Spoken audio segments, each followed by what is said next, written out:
성가대원들이 은혜로운 찬양을 통해서 하나님께 영광을 돌리고 또 우리 은혜를 끼치리라 믿습니다.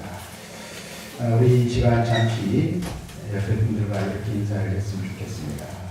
새해는 은혜 충만하시기를 바랍니다. 새해는 은혜 충만하시기를 바랍니다. 한 번 더 합니다. 새해는 성령 충만하시기를 바랍니다. 새해는 성령 충만하시기를 바랍니다. 아멘. 2018년 새해가 밝아왔습니다.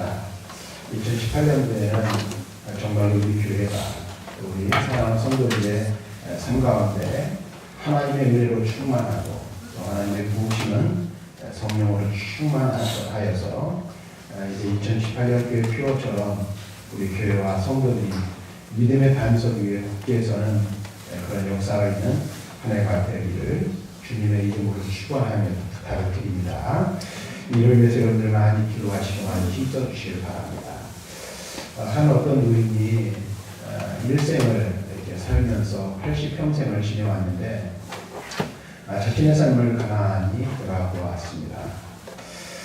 자신의 삶을 이렇게 돌이켜보는데 이 노인이 수학자였는지 무슨 계산을 잘하는 사람이었는지는 모르겠는데 자신이 살아온 인생을 몇 가지로 나누어서 시간을 계산을 해보았습니다.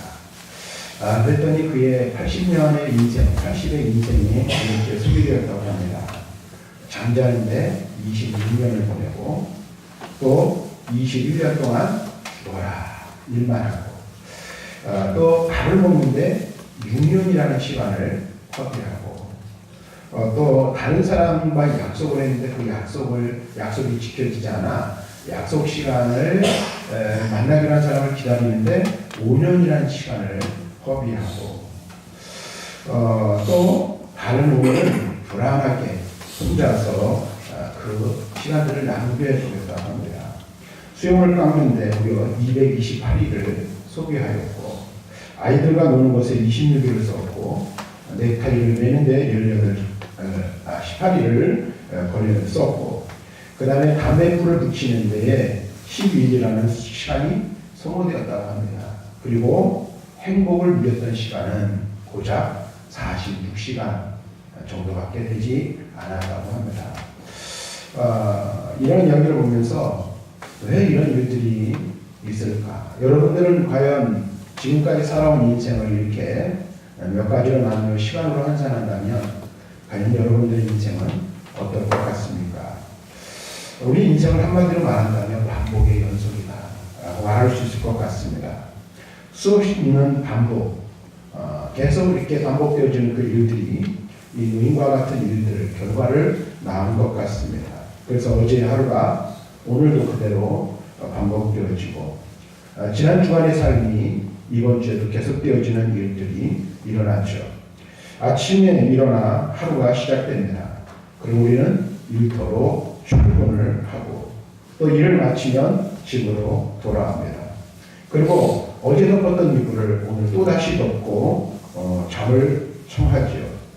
이것이 어제의 일이었고 또 오늘의 일이고 내일도 어쩌면 우리의 삶 속에서 계속되는지도 모르겠습니다. 한 주간도 마찬가지라고 생각합니다. 지난주에 우리가 살았던 삶이 오늘도 똑같이 이번 주에도 우리에게 반복되어질지도 모르는 것입니다. 예배를 드리는 일도 마찬가지죠. 오늘을 정확하게 하면 오늘이 아니죠. 이제 지금 2018년 1월 1일이니까요. 우리가 지난 날 드렸던 마지막 우리가 2017년 12월 31일 예배를 드렸던 그 일이 일주일에 똑같은 장소에서 똑같은 모습으로 우리는 예배를 하게 될 것입니다. 그리고 또 계속해서 우리는 열심히 삶의 현장에서 일을 하겠죠. 그리고 주말에 되어 안식과 쉼을 얻다가 또다시 예배당에 나와서 우리가 똑같이 일어섰다 앉았다 기도했다가 찬송했다가 말씀 듣다가 한 주를 또 마무리할 것입니다. 한 해도 마찬가지인 것 같습니다. 2017년을 출발한 한 해가 반환점을 돌아서 이제 마지막 종착역에 도달하였고 한 해를 그렇게 보내고 우리는 또다시 2018년 새해를 맞이하는 예배를 지금 이 시간 드리고 있습니다. 그 똑같이 또다시 우리는 이 새해를 시작하면서 또 다짐을 하고 이 한 해를 어떻게 살 것인가. 우리는 마음의 깊은 고민을 가지고 이 한 해를 시작합니다. 인생을 살아가면서 계절의 순환도 마찬가지인 것 같아요. 계속해서 봄, 여름, 가을, 겨울이 반복되어지죠. 그러면서 늘어나는 것은 무엇뿐입니까? 나이뿐인 것 같아요. 나이. 그렇죠? 이것은 원하지 않아도 계속 불어나는 게 인생이 나이지 않을까 하는 생각을 하게 됩니다. 봄이 오면 지나면 여름이 오고 또 여름이 지나면 가을이 오고 가을이 지나면 추운 겨울이 오죠. 우리가 이 겨울을 보내는데 또다시 새싹이 돋는 봄을 맞이하게 될 것입니다. 한마디로 말하면 우리의 인생은 반복의 연속이다. 이렇게 말할 수 있습니다. 그런데 이처럼 삶은 반복되기에 우리의 인생을 우리가 살아감에 있어서 그때 또는 매일매일 만나는 그 날에 우리가 의미를 부여하며 살지 않는다면 어쩌면 우리의 인생은 지루하고 식상하며 건조한 인생이 되어버릴 수밖에 없고 의미 없는 인생으로 그렇게 살다가 한 생을 마감할지도 모르겠습니다. 그래서 마치 이와 같이 우리가 아무 의미 없이 인생을 보낸다면 이 그 세상에 갇혀있는 이 다람쥐처럼 다람쥐 밖에 노는 여러분 보셨죠? 요즘은 다람쥐를 그렇게 키우는 경우가 없죠. 근데 다람쥐 대신 뭘 키웁니까? 햄스터 같은 거 키우잖아요. 우리 어린이들이 학교에서 가져오고 번식이 얼마나 좋아요. 근데 이 쳇바퀴를 하나 놓으면 그 안에서 계속해서 쳇바퀴를 돌듯이 아니면 맷돌이 돌아가듯이 우리의 인생은 그렇게 쳇바퀴에 도는 자리에 머물러 있을지도 모르겠습니다. 그렇다면 우리가 만약에 그와 같은 인생을 산다면 얼마나 무의미한 가치없는 인생을 사는 것이겠습니까? 매일 똑같은 시간의 반복이지만 그러면 우리는 어떻게 해야 우리의 인생의 의미를 부여하며 우리의 삶이 하나님 앞에서 건강하고 멋진 삶을 살 수 있을까? 우리가 이 시간 한번 그것을 다시 한번 생각해보는 그런 시간을 가졌으면 좋겠습니다. 2017년이 이미 지나가 버렸습니다. 그리고 지난날에 우리가 많은 일들이 있었지만 이제 그 모든 것들을 다 우리는 뒤로 해야 합니다. 그리고 이제 새해를 맞이하였습니다. 오늘 2018년 새해를 우리가 이미 맞이하였는데 이 새해도 똑같이 반복되는 인생으로 반복되는 시간으로 끝내버리기를 원하십니까? 아니면 이 새해만큼은 우리가 보다도 의미 있는 한 해가 되기를 바라고 또 우리가 이 새해를 의미 있는 새해 한 해가 될 수 있도록 여러분들 이렇게 만들어 가시기를 원합니다. 만약 우리가 매일 매 순간 반복되는 시간 속에서 우리의 삶에 의미를 부여하지 않는다면 올 한 해도 그냥 그렇게 지나가 버리고 말 것입니다. 그러므로 이제 우리는 새 마음을 가지고 새로운 자세로 다시 시작하는 한 해가 되어야 할 줄로 믿습니다. 그래서 오늘 우리는 다시 시작하기 위해서 필요한 것이 무엇인가? 우리가 믿음의 사람으로 하나님의 거룩한 백성으로 인생에 참된 의미를 부여하고 참 신앙인으로 우리가 다시 시작하며 살아갈 수 있는 길은 어떤 것인가? 오늘 우리가 함께 읽은 이 말씀, 사실 잘 아는 말씀이죠. 근데 이 말씀을 통해서 우리가 그 의미를 다시 한번 부여잡고 2018년 새해를 시작하는 복된 시간이 되기를 원합니다. 오늘 우리가 14절부터 20절의 말씀을 읽었는데요. 이 말씀 여러분들이 잘 아는 대로 11절부터 기록되어져 있는 말씀입니다. 일명 이 본문의 말씀은 무슨 비유? 탕자의 비유라는 이야기입니다. 그러니까 아버지 곁을 떠난 아들에 관한 이야기를 해주고 있어요. 그리고 우리는 이 말씀을 수도 없이 많이 들어왔습니다. 자, 그런데 이 탕자의 이야기를 우리가 가만히 살펴보면 만약에 이 탕자의 이야기가 드라마나 연극이라고 친다면 이 사막으로 되어져 있는 것을 볼 수가 있습니다. 그 첫 번째 말이 무엇이냐면 탕자, 둘째 아들이 아버지의 곁을 떠나 집을 나가는 것이 그의 이야기의 일막입니다. 그리고 집을 나갔다가 다시 돌아오는 과정을 소개하는 것이 이 이야기의 두 번째 막이라고 할 수 있습니다. 그리고 세 번째 막은 돌아온 아들을 아버지가 영접하는 장면이고, 네 번째는 그 이후의 이야기가 전개되어지고 있는 것을 우리들에게 보여주고 있습니다. 우리가 읽은 14절부터 20절은 이 모두 총 4막으로 구성되어진 이야기 중에 두 번째 막에 해당되는 이야기라고 말할 수 있습니다. 그리고 이 이야기의 핵심은, 물론 이제 제가 이 설교를 부분을 가지고 하니까 이렇게 말하는 거다라고 할 수 있겠지만은, 이 이야기의 핵심이 바로 이 이야기의 두 번째 막에 해당되는 부분이라 말할 수가 있습니다. 다시 말하면 이 우리가 읽은 14절부터 20절 말씀에는 집 나간 이 아들이 인생의 터닝포인트, 전환점을 맞이하는 이야기가 오늘 우리가 읽은 본문에 기록되어져 있음을 우리는 보게 되는 것입니다. 한때 범죄하고 아버지의 마음을 아프게 하고 세상에서 허랑방탕했지만 추악한 과거가 여기서부터 완전히 달라져 새로운 길을 걸어가는 아들의 모습을 보여주고 있다는 것입니다. 어떻게 보면 이 이야기의 이 모습은 인생 역전의 멋진 모습을 보여주고 있는 것이라고도 말할 수 있습니다. 그래서 그가 집 나간 아들, 불량한 아들이 새롭게 인생을 시작하는 그 모습들을 우리에게 보여주고 있습니다.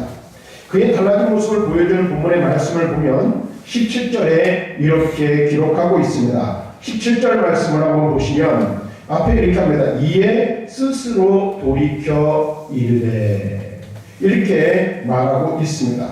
여기 이 말은 우리말에서 보는 것처럼 단순한 뉘우침을 가리키지는 않는다는 사실을 분명히 알아야 합니다. 그럼 이 말은 무엇을 말하는 것일까? 영어 성경을 우리가 보면, 물론 영어 성경도 번역한 거죠. 헬라어 성경에서 번역한 건데, 영어 성경을 보면 뭐라고 이것을 번역하고 있냐면, 그는 자기 자신에게로 돌아왔다 라고 이렇게 말하고 있어요. 그러니까 영어 성경 이야기는 뭐예요? 그는 자기 자신에게로 돌아왔다. 이에 돌이켜 이르되 라고 말하는 이 말은 자기 자신이 누구인지를 다시 생각하고 자기 자신의 정체성을 회복하였다라고 말하는 것입니다.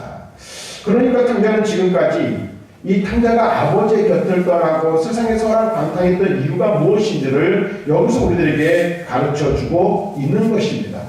그리고 우리 또한 이 말씀을 통해서 교훈을 얻는 것은 우리 스스로가 인생을 살아가고 믿음의 삶을 살아가는 데 있어서 우리가 우리 자신이 누구인지를 알지 못할 때에 하나님 앞에서 온전한 모습으로 서지 못할 수 있다는 사실을 이 이야기를 통해서 깨닫게 되는 것입니다.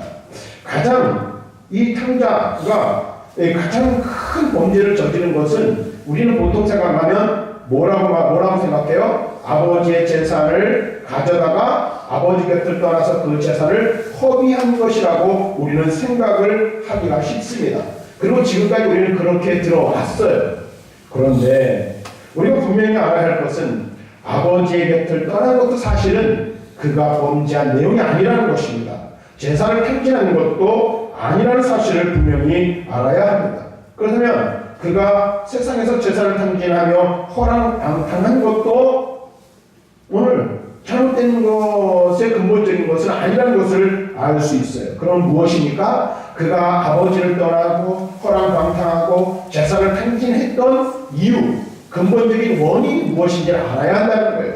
그것은 바로 자기 자신을 잃어버렸기 때문에 그렇다는 것입니다. 한마디로 말하면 이 아들은 어떤 사람이었어요? 자아를 상실한 사람이었다라는 것입니다. 다시 말하면 자기 자신이 누구인지 어떤 존재인지를 바로 알지 못했기에 그가 그 존재로서의 가치 있는 삶을 살지 못했다는 사실을 여기서 우리들에게 가르쳐주고 있는 것입니다. 그렇다면 여러분 한번 생각해 보십시오. 이 아들, 이 사람은 어떤 사람이었을까요? 우리가 잘 아는 대로 그는 아버지의 소중한 아들이었습니다. 그는 종이 아니라 아버지의 사랑받는 자녀였다는 사실입니다. 아버지의 끊임없는 관심과 사랑의 대상이기도 했습니다.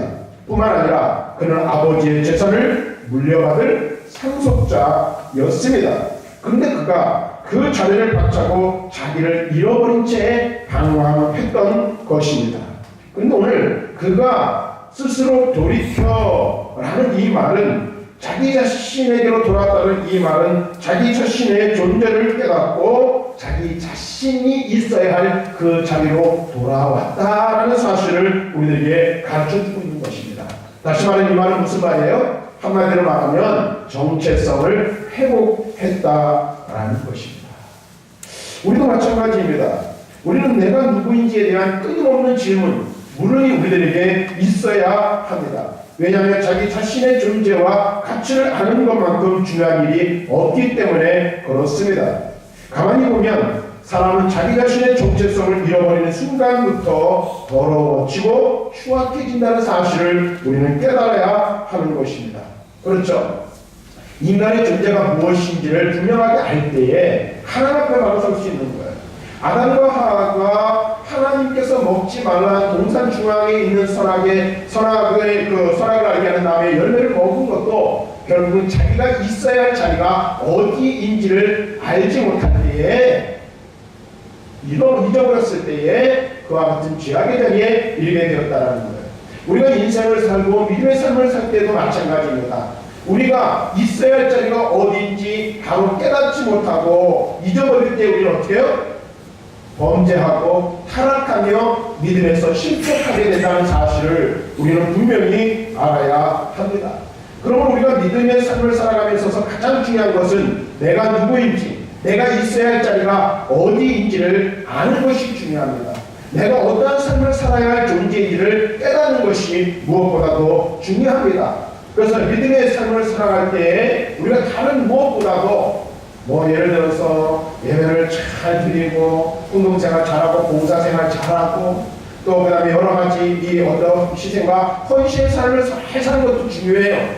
근데 그보다 더 중요한 것은 무엇이냐면 그 모든 것들 잘해도 놓치지 말아야 할 것이 있다면 그것은 바로 내가 어떤 존재이고 어디에 있어야 하며 무엇을 해야 하는 사람인가를 아는 것이 중요하다라는 것입니다. 오늘 우리가 이 사실을 알아야 합니다. 내가 누구입니까? 도대체 우리 그리스도인들은 어떤 사람들인지를 바로 알아야 합니다. 이사야 선지자는 이스라엘의 정체성을 이사야 43장 1절 이하에 이렇게 기록하고 있습니다. 너는 두려워하지 말라.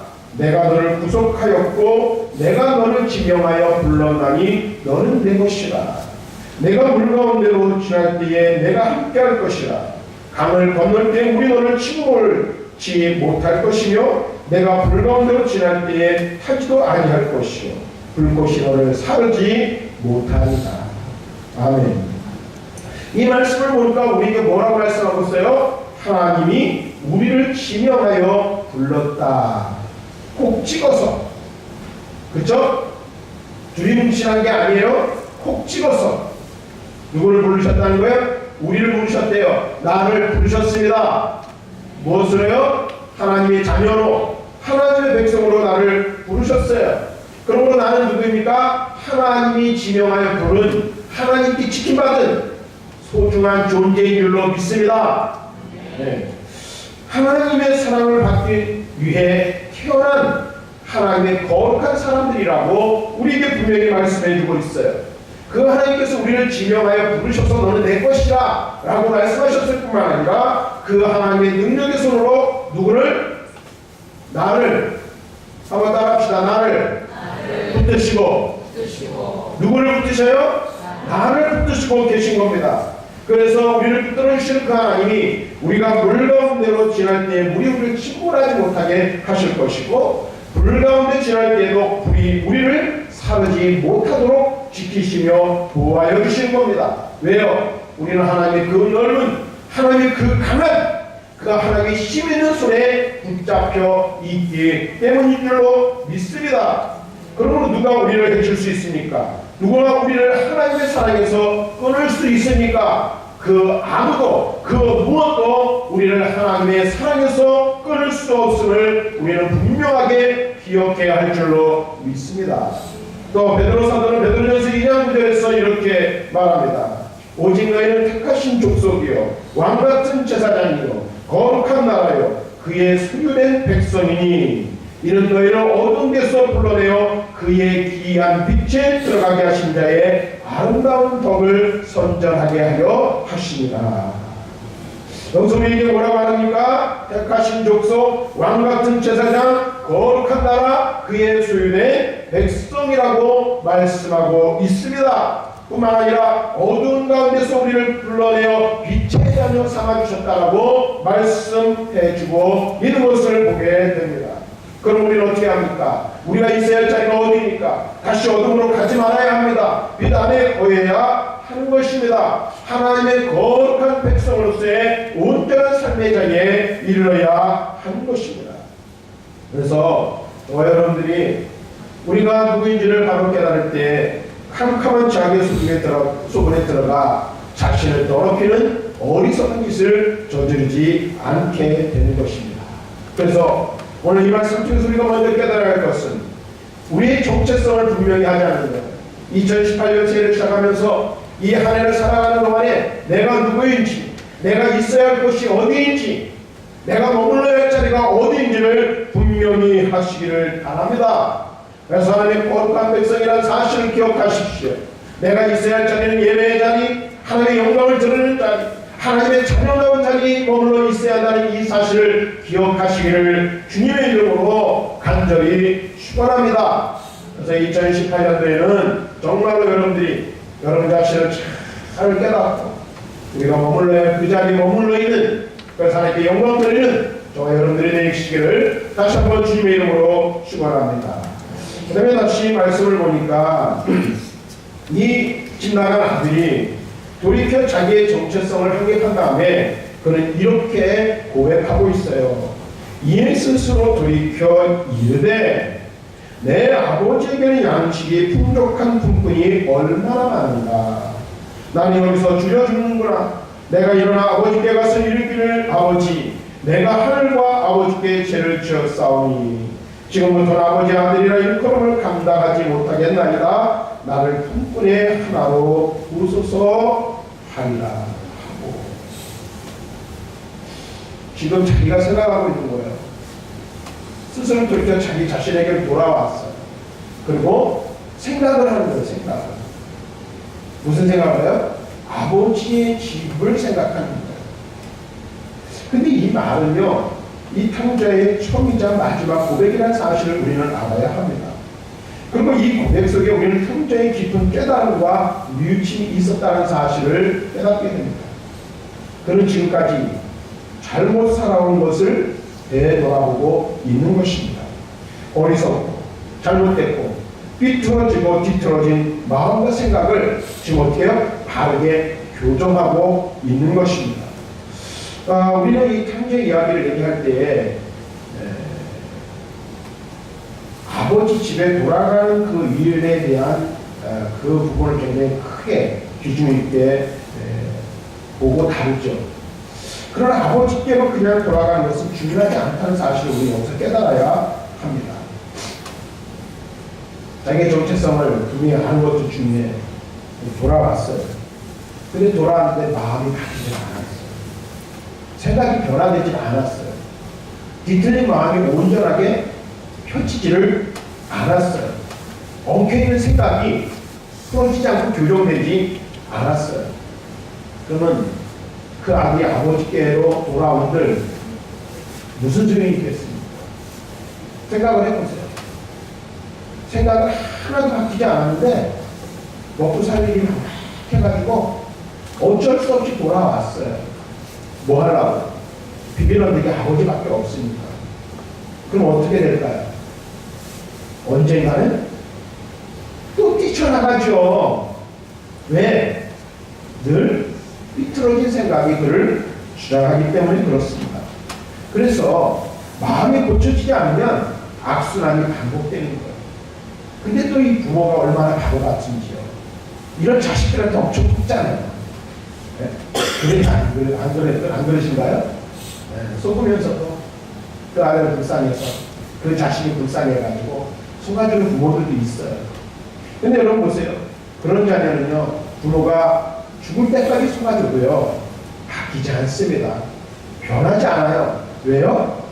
이 생각이 바뀌지 않으면 삶이 바뀌지 않게 되어 있다라는 것입니다. 다시 말하면 삐뚤어진 마음, 삐뚤어진 생각을 고치지 않으면 다시 시작해도 아무 의미도 없고 아무 소용도 없다는 사실을 우리는 분명히 알아야 합니다. 그래서 우리가 새로운 해, 새로운 길을 하나님이 우리에게 주셨는데 이 새해를 다시 시작하려면 무엇부터 해야 될까요? 구부러진 마음을 피는 일부터 시작해야 한다는 것입니다. 이 사람의 마음은요, 마치 위험한 막대기와 같다고 할 수 있어요. 언제나 바르게 펴 있어야 정상적인 삶을 살 수 있는데 그것이 가끔가다 휘어질 때가 있다는 거예요. 구부러질 때가 있다는 거예요. 근데 이 마음이 구부러지면요, 얼마나 웃긴지 아십니까? 정상적인 삶을 살 수가 없어요. 똑같은 사람이에요. 똑같은 환경 속에 있어요. 사람이 바뀌지 않았어요? 관계하고 있는 사람들도 바뀌지 않았어요. 근데 내 마음이 구부러지고 내 마음이 비틀어지면 어떻게 해요? 사람과의 관계, 환경에 있는 모든 것들이 다 구부러지고 비틀어져서요, 제대로 볼 수가 없고요, 제대로 판단할 수가 없게 된다는 것입니다. 그래서요, 이 구부러진 마음은요, 끝이 보이지 않게 되어 있습니다. 뿐만 아니라 그 마음 가지고는요, 아무것도 할 수가 없는 거예요. 정상적인 관계를 맺을 수가 없고요, 삶이 개선되어질 수 없다는 사실을 우리는 분명히 알아야 합니다. 그렇다면 관계를 새롭게 하고, 특별히 아들 같은 경우는 아버지와의 관계를 새롭게 해야 되잖아요. 그러려면 무엇부터 해야 된다는 거예요? 구부러진 마음, 구부러진 생각부터 펴야 한다라는 것입니다. 비틀어진 생각도 고쳐야 합니다. 인간의 모든 일은요, 어디서부터 시작해요? 생각에서부터 비롯되는 것입니다. 그러면 생각한 대로 사람은 행동하게 되어 있습니다. 우리는 아무 생각 없이 하는 것 같지만요, 생각 없이 하는 일은 단 하나도 없어요. 사람은 그 마음에 품은 것을 입 밖으로 내고 행동으로 표현하게 되어 있다라는 것입니다. 우리가 무턱대고 아무 생각 없이 하는 것 같아도 우리는 마음속 깊은 곳에 어떤 경우는 내 자신도 알지 못하는 내면에 잠재되어 있는 생각이 우리의 행동, 우리의 말들을 결정하게 되어 있다라는 것입니다. 그래서요, 여러분들이 믿음의 삶을 살면서도 우리가 믿음을 가지고 있다고 말하지만요, 어떤 생각을 하느냐, 어떤 마음을 갖느냐가 굉장히 중요합니다. 그래서요, 좋은 생각을 하면 반드시 좋은 일을 하게 되어 있습니다. 그러나 나쁜 마음을 가지면 나쁜 결과들이 우리의 삶에 반드시 따라오게 되어 있습니다. 그래서 우리는 먼저 무엇을 고쳐야 합니까? 우리의 생각을 교정해야 합니다. 여러분들 교정하는 것들이 많이 있죠. 저도 이제 기도를 많이 해야 돼요. 왜 기도를 많이 해요? 우리 큰딸 일을 교정을 해줘야 돼요. 대문이 두 개가 이렇게 부끄럽게 돼 있어가지고 그래서 교정을 해줘야 돼요. 일을 교정하면 어디로 가야 돼요? 치과를 가야 돼요. 치과. 눈 시력이 이게 잘못되어 있어요. 그럼 어디로 가서 교정합니까? 시력은? 안과에 가서 교정을 해야 돼요. 눈에 보이는 것도 교정을 해야 올바르게 되죠. 생각도 마찬가지입니다. 생각을 교정해야 돼요. 바른 생각을 가져야 합니다. 우리가 다시 새롭게 하기 위해서는, 새롭게 시작하기 위해서 뭐예요? 비틀어진 마음이 있다면 고치고 교정해야 되는 거예요. 원래 이 본문에 나와 있는 이 판결은 뭐예요? 그의 생각을 지금 바꾸고 있는 거예요. 이제는 그가 아버지의 재산을 가지고 나오면 뭐든지 다 될 줄 알았어요. 근데 지금 그의 삶의 형편과 처지가 어떠한지를 지금 보는 거예요. 그리고 아버지 집이 어떠한지를 본문을 통해서 자기의 삶을 교정하고 있다는 거예요. 다시 새롭게 시작하기 위해서 우리도 이와 같은 교정이 필요합니다. 마음과 엉킨 생각들을 바르게 고쳐주셔서 주님이 원하시는 믿음의 차례에 이르기를, 믿음으로 우뚝 서기를 하나님께서 우리를 붙들어 주시기를 우리는 간절히 구해할 줄로 믿습니다. 그래서 이 2018년 새해를 시작하면서 우리의 생각들하고 다시 한번 돌이켜볼 수 있기를 바라요. 혹시 우리의 마음에 휘어지지 않았는가, 내 생각이 비틀어진 부분은 있지 않은가, 이런 것들을 돌이켜볼 수 있는 그러한 귀한 은혜가 있기를 주님의 이름으로 간절히 축원합니다. 하나만 더 말씀을 드리겠습니다. 새롭게 시작하기 위해서 자기 정체성을 갖는 것으로 만족해서는 안 돼요. 내가 누구인지 아는 거 중요해요. 또 생각을 교정하는 것만으로 끝내서도 안 된다는 사실을 알아야 합니다. 이런 것과 함께 이제 무엇이 필요하냐? 결단과 행동, 의지적인 결단이 뒷받침되어야 한다는 사실입니다. 이것이 바로 탕자의 이야기의 중심입니다. 탕자는 스스로 깨달았어요. 자기가 누구인지를 알았다는 거예요. 그리고 그냥 거기에 머물러 있지 않았어요. 그것은 자기의 자리가 아니라는 사실을 알았던 것입니다. 그래서 강탕한 곳을 어떻게 했어요? 떠나야만 했습니다. 그는 아버지의 집으로 가기를 원했고 이제 그 발걸음을 아버지의 집으로 옮기게 됩니다. 그래서 20절 말씀을 보면 이렇게 말해요. 감동적인 이야기가 여기서부터 시작되는 거예요. 잘 보세요. 앞에 있는 말씀이 아무리 중요해도 이 20절의 말씀이 없으면 그 뒤에 이야기가 결코 이루어질 수 없는 거예요. 20절 말씀을 한번 함께 보십시오. 이에 일어나 아버지께로 돌아갑니다. 아직도 거리가 먼데 아버지가 그를 보고 충분히 여겨 달려가 목을 안고 입을 맞춥니다. 다시 한번 읽습니다. 이에 일어나서 아버지께로 돌아갑니다. 탕자의 이야기에서 유심히 보아야 할 것은 아버지가 탕자가 있는 곳을 찾아 헤매지 않았다는 사실입니다. 아버지는 기다렸어요. 용서하며 사랑하며 마지막까지 아들이 돌아오기를 뭐하고 있었어요? 기다리고 있었어요. 어떻게 보면 이런 아버지가 여러분 이해가 되십니까? 여러분 한번 생각해 보세요. 만약 여러분의 가정의 자녀들이 짐을 싸들고 나갔어요. 그럼 어떡하겠어요? 이 괘씸한 놈, 이 잘 살아보자 하면서 원망하고 저주를 하시겠습니까? 다투고 나갔을지라도 어때요? 여러분들 만약 아들이 있는 곳, 자녀가 있는 곳이라면 그곳이 어디든지 달려가서 그 아들을 찾고 그 자녀를 찾지 않게 하는 거죠. 이게 부모의 마음이잖아요. 그렇죠? 그런데 이 이야기 아버지는 그렇게 하고 있지 않아요. 아버지가 찾은 것이 아니라 아버지는 그냥 기다리고 계시는 거예요. 그러면 여기서 한번 의문점이 하나 드는 거예요. 왜 아버지는 아들을 찾지 않았어요? 우리 성경에 보면 우리 하나님께서는 우리 예수님께서는 무엇을 비유해요? 목자를 비유되잖아요. 그래서 이른 양 한 마리를 찾기 위해서 어떻게 해요? 나머지 99마리를 내버려 두시고 그 한 마리를 찾아서 찾고 찾을 때까지 쉽게 말하면 헤매고 돌아다니시잖아요. 근데 여기서는 그렇게 얘기하지 않아요. 왜 그럴까요? 바로 탕자의 의지, 탕자의 행동, 탕자의 결단을 아버지는 보고 싶었고 그것을 기다리고 계신 거예요. 이것이 바로 인간을 다루시는 하나님의 손길임을 우리는 기억해야 합니다. 여기서 우리가 분명히 알아야 할 것도 있어요. 그게 뭐냐면 이 아들의 신분은 집을 나갔지만 비록 살아갔지만 변하지 않다는 거예요. 하나님께서 우리를 구원하신 것도 마찬가지죠. 값없이 우리를 구원하셨어요. 그런데 구원받은 하나님의 거룩한 백성이 자기의 정체성을 알고 그 다음에 자기가 있어야 할 자리를 알아 어떻게 살아야 하는 것은 누구의 책임이에요? 우리의 책임이라는 사실을 우리는 분명히 기억해야 합니다. 분명 하나님 우리에게 주시는 은혜가 있습니다. 은혜는 하나님이 주시고요. 내 편에서 해야 할 의지적인 행동이 있어야 함을 우리에게 말하는 거예요. 구원의 은혜를 값없이 우리에게 주셨죠. 그러나 그것은 끝이 아니라는 거예요. 믿음의 삶은 그 다음에 계속되어지는 거죠.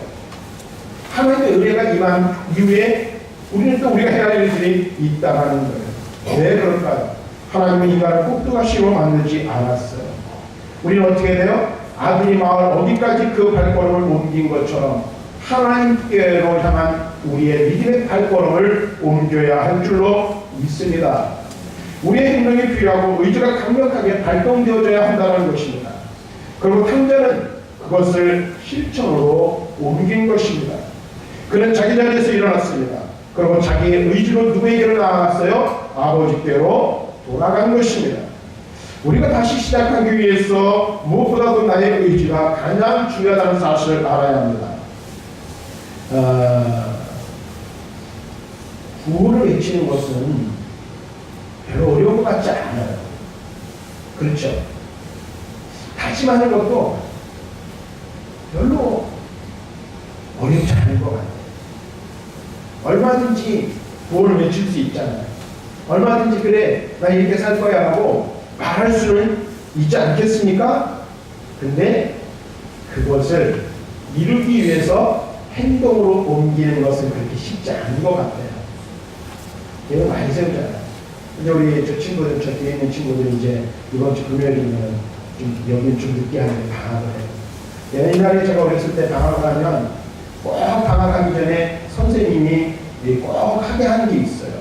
그게 뭐냐면 동그라미를 이렇게 그리고 그 다음에 칸을 만들어요. 뭘 만들려고 그러죠? 일일 생활 계획표를 작성해 보라고 해요. 근데 아이들이 일일 생활 계획표를 작성하는 거 보면요, 어른들을 눈에 보면 할 수 있는 계획표를 작성하는 경우를 거의 못 봐요. 어떤 친구는 먹고 자고 어떤 친구는 일어나서 살 먹고 공부하고 안 되는 경우들이 많이 있죠. 어른들. 누구든지 계획표를 그릴 수 있어요. 그렇죠? 누구든지 결심을 할 수 있어요. 그런데 거기서 멈춰서는 안 된다는 거예요. 오늘 의지적인 행동이 뒤따라야 한다는 것입니다. 사실 엄밀히 말하면 말이 많은 것이 문제가 아니라 행동이 뒤따르지 않기 때문에 문제가 일어나는 거죠. 행동이 뒷받침되면 말이 많아도 결코 나쁘지 않은 것 같아요. 그런데 말은 많고 뭐는 적어요? 그에 따르는 행동이 적기 때문에 문제가 생기는 겁니다. 아무리 자기가 누구인지를 알고 내가 이렇게 살 거야 라고 결심한다 할지라도 그것을 삶을 통해서 실천하고 행동으로 옮기지 않는다. 무슨 소용이 있겠습니까? 무슨 의미가 있겠습니까? 우리가 믿음의 사람이라는 건 누구든지 다 알아요. 믿음으로 구원받았고 하나님의 은혜로 구원받은 다 알아요. 내가 하나님의 거룩한 백성인 것도 알고요. 내가 그리스도인으로 어떻게 살아야 되는 것도 알아요. 근데 중요한 것은요, 거기까지라는 데 문제가 있다. 그렇지 않습니까? 여러분은 어떻습니까? 지난 2017년도를 돌아보고 여러분들의 인생을 돌아볼 때 여러분 어디까지 여러분들의 인생의 걸음이 나아가고 있습니까? 우리는 많이 생각하고요, 많이 결단하고요, 우리 많은 이야기를 하고요, 많은 목표들을 세워요. 근데 대부분의 많은 사람들이 거기까지 인 경우들이 많이 있다는 거예요. 그래서 세상에서 많은 사람들이 성공하기를 원하지만 성공하지 못하고요, 믿음의 능력과 하나님의 역사를 경험하기를 원하지만요, 그렇지 못한 삶을 사는 경우들을 우리는 보게 된다는 사실이에요. 우리는 이미 하나님의 은혜를 입은 자예요. 하나님의 능력이 이미 우리 안에 머물러 있어요. 하나님이 나와 함께 하시고 나를 붙들어 주셔요.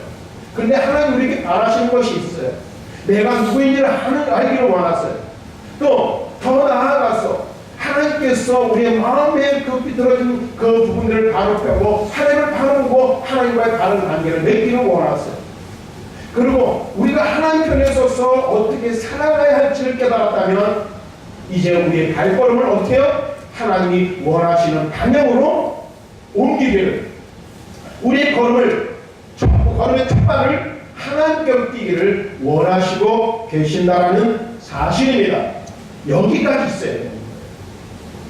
이 아들이요, 마을 어귀에 이르렀어요. 그 걸음을 돌려 아버지께로 돌아갔어요. 집까지도 가지 않았어요. 근데 마을 어귀에 이르러 어떻게 했어요? 그 아버지는 늘 그 아들을 기다리고 있었어요.